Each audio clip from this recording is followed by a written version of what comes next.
आदमी बड़ा हो या छोटा कोई फ़र्क नहीं पड़ता, उसकी कहानी बड़ी होनी चाहिए। जी हाँ, हिंदी साहित्य वस्तुनिष्ठ में आपका हार्दिक स्वागत एवं अभिनंदन। शुरू करते हैं यूजीसी नेट श्रृंखला काव्य हेतु। 3 काव्य हेतु: प्रतिभा, व्युत्पत्ति और अभ्यास। भामा का मत। भामा प्रतिभा के साथ व्युत्पत्ति एवं अभ्यास को भी काव्य हेतुओं में स्थान देने की बख्शदर है। भामा प्रतिभा के साथ साथ व्युत्पत्ति एवं अभ्यास को भी काव्य हेतु में स्थान देने की बख्शदर है। आचार्य दंडी का मत। आचार्य दंडी ने अपने ग्रंथ काव्यदर्श में प्रतिभा, आनंद, अभियोग या अभ्यास और लोक व्यवहार एवं शास्त्र ज्ञान को काव्य हेतुओं के रूप में मान्यता दी है। भामा ने प्रतिभा के साथ साथ व्युत्पत्ति एवं अभ्यास को काव्य हेतु में स्थान दिया है। व्युत्पत्ति का मतलब है शास्त्र ज्ञान। आचार्य दंडी ने अपना ग्रंथ है काव्यदर्श, उसमें प्रतिभा, आनंद, अभियोग या अभ्यास और लोक व्यवहार एवं शास्त्र ज्ञान को काव्य हेतुओं के रूप में मान्यता दी है। आचार्य वामन ने अपने ग्रंथ काव्यालंकार सूत्रवृत्ति में प्रतिभा को जन्मजात गुण मानते हुए इसे प्रमुख काव्य हेतु स्वीकार किया है।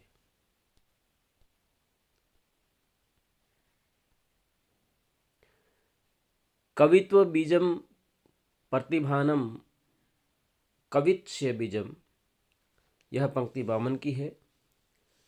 कवित्व बीजम प्रतिभानम कवित्स्य बीजम, वे लोक व्यवहार, शास्त्र ज्ञान, शब्दकोश आदि की जानकारी को भी काव्य हेतुओं में स्थान देते हैं। आचार्य वामन। कवित्व बीजम प्रतिभानम कवित्वस्य बीजम, वे लोक व्यवहार, शास्त्र ज्ञान, शब्दकोश आदि की जानकारी को भी काव्य हेतु में स्थान देते हैं। आचार्य रुद्रट ने अपने ग्रंथ काव्यालंकार में प्रतिभा को या प्रतिभा, व्युत्पत्ति और अभ्यास को काव्य हेतु स्वीकार किया है। आचार्य रुद्रट ने काव्यालंकार में प्रतिभा, व्युत्पत्ति और अभ्यास तीनों को काव्य हेतु स्वीकार किया है। प्रतिभा के वे 2 भेद स्वीकार करते हैं, सहजा और उत्पाग्या। सहजा प्रतिभा जन्मजात होती है, उत्पाग्या प्रतिभा लोकशास्त्र एवं अभ्यास से उत्पन्न होती है। आचार्य रुद्रट ग्रंथ काव्यालंकार प्रतिभा, व्युत्पत्ति और अभ्यास को काव्य हेतु स्वीकार किया। प्रतिभा के 2 भेद किए, सहजा और उत्पाग्या। सहजा जन्मजात होती है और उत्पाग्या है वो प्रतिभा, उत्पाग्या प्रतिभा लोकशास्त्र एवं अभ्यास से उत्पन्न होती है। आचार्य मम्मट का ग्रंथ है काव्य प्रकाश। काव्य प्रकाश में शक्ति, निपुणता, लोकशास्त्र, काव्याध्य वेक्षणात् उनका कथन है। आचार्य मम्मट का कथन: शक्ति, निपुणता, लोकशास्त्र, काव्याध्य वेक्षणात्, अर्थात काव्य के 3 हेतु है: प्रतिभा, शक्ति या प्रतिभा, लोकशास्त्र का अवीक्षण तथा अभ्यास। आचार्य मम्मट शक्ति या प्रतिभा, लोकशास्त्र का अवीक्षण तथा अभ्यास को काव्य हेतु मानते हैं। 3 काव्य हेतु मानते हैं: शक्ति, लोकशास्त्र का अवीक्षण और अभ्यास। आचार्य मम्मट का अन्य कथन: शक्ति कवित्व बीज रूपः, अर्थात शक्ति काव्य का बीज संस्कार है, जिसके अभाव में काव्य रचना संभव नहीं है। जिसे अन्य आचार्य प्रतिभा कहते हैं, उसी को मम्मट शक्ति कहते हैं। मम्मट ने प्रतिभा को शक्ति कहा है। शक्ति कवित्वम बीज रूपः, अर्थात शक्ति काव्य का बीज संस्कार है, इसके अभाव में काव्य रचना संभव नहीं है।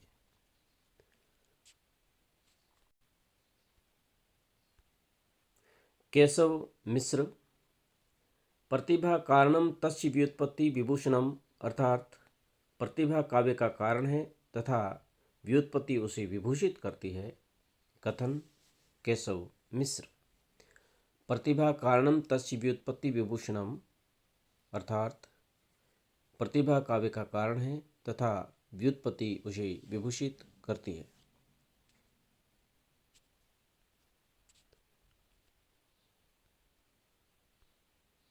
हेमचंद्र, इन्होंने अपने ग्रंथ शब्दानुशासन में लिखा है, प्रतिभा आशय हेतु प्रतिभा नव नवोन्मेष शालिनी प्रज्ञा, अर्थात प्रतिभा काव्य का हेतु है तथा नव नवोन्मेष शालिनी प्रज्ञा को प्रतिभा कहते हैं।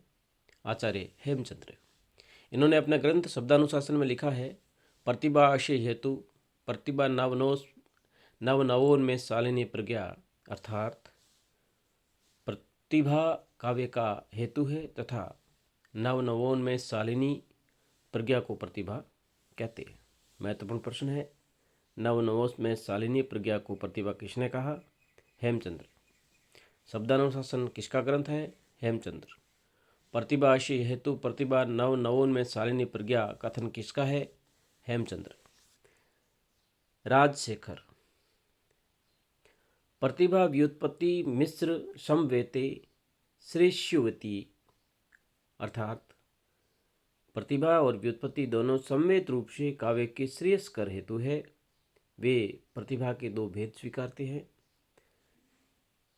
प्रतिभा व्युत्पत्ति मिश्र समवेते श्रेष्ठवती, अर्थात प्रतिभा और व्युत्पत्ति दोनों समवेत रूप से काव्य के श्रेष्ठकर भेद है या श्रेष्ठकर हेतु है।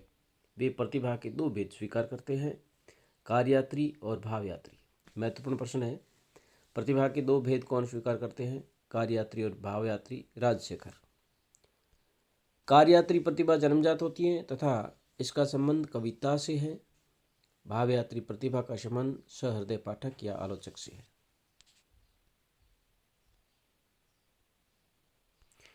पंडित राज जगन्नाथ, इन्होंने अपने ग्रंथ रस गंगाधर में, रस गंगाधर किसकी रचना है? पंडित जगन्नाथ।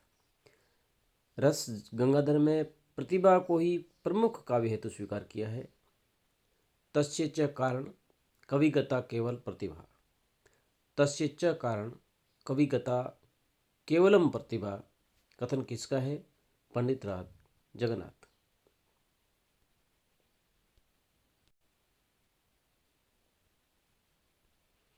विशेष, वे आचार्य जो मात्र प्रतिभा को काव्य हेतु मानते हैं तथा अभ्यास और व्युत्पत्ति को प्रतिभा का संस्कार करने वाला तत्व स्वीकारते हैं। इस वर्ग में राजशेखर, वाग्भट, हेमचंद्र, पंडित राज जगन्नाथ हैं, जो कि प्रतिभा को काव्य हेतु मानते हैं तथा अभ्यास और व्युत्पत्ति को प्रतिभा का संस्कार करने वाला तत्व स्वीकार करते हैं। राजशेखर, वाग्भट, हेमचंद्र और पंडित राज जगन्नाथ।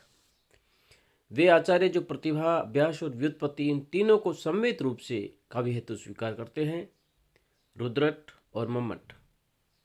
रुद्रट और मम्मट प्रतिभा, अभ्यास और व्युत्पत्ति तीनों को सम्मिलित रूप से काव्य हेतु स्वीकार करते हैं। वे आचार्य प्रतिभा को काव्य हेतु में सर्वप्रमुख स्थान देते हुए भी यह मानते हैं कि प्रतिभा के अभाव में काव्य प्रणयन किया जा सकता है। इस वर्ग में दंडी आते हैं। दंडी प्रतिभा को काव्य हेतु में सर्वप्रमुख स्थान देते हुए भी मानते हैं कि प्रतिभा के अभाव में काव्य प्रणयन किया जा सकता है।